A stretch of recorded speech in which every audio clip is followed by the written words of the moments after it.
One thing that makes Google Cloud production ready and ops friendly is the broad range of management, monitoring, and alerting tools that it comes with. While tools are no magic wand and do not replace DevOps or SRE practices, you should really watch this video to better understand what they're all about.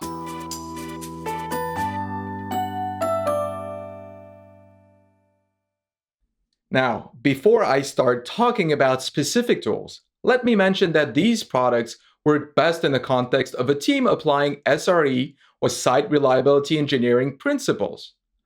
There's not enough time to delve into this, but you'll find links to SRE literature on service level objectives or SLOs, error budget, and blameless postmortems in the video description below.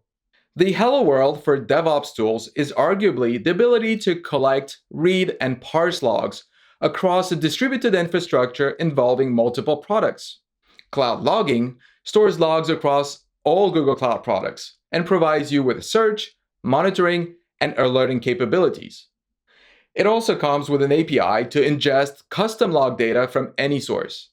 Because it is a fully managed service, there are no hard drives to provision or partitions to resize, and it can ingest application and system log data from thousands of sources simultaneously.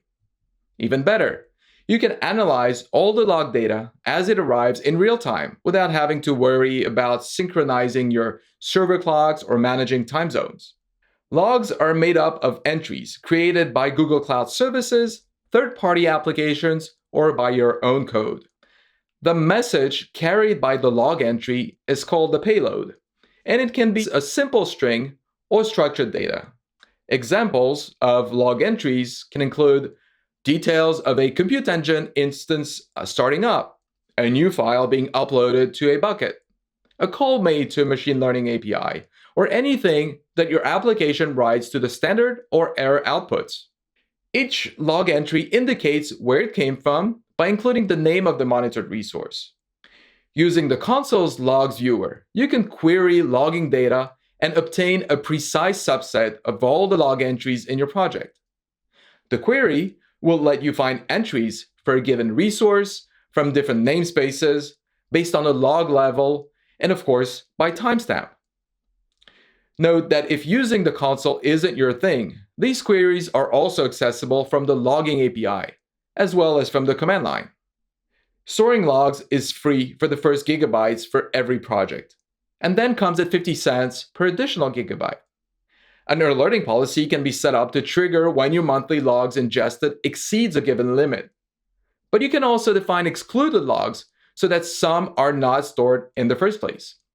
The Logs Viewer and the Logs API are powerful tools on their own, but you can also decide to export your logs to cloud storage, to BigQuery, or to PubSub, which then in turn redirects them to virtually any log storage system.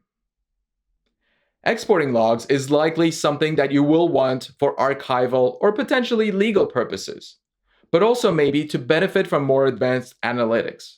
There's even more to logs, but hopefully this gives you a good sense of what every Google Cloud product can rely on.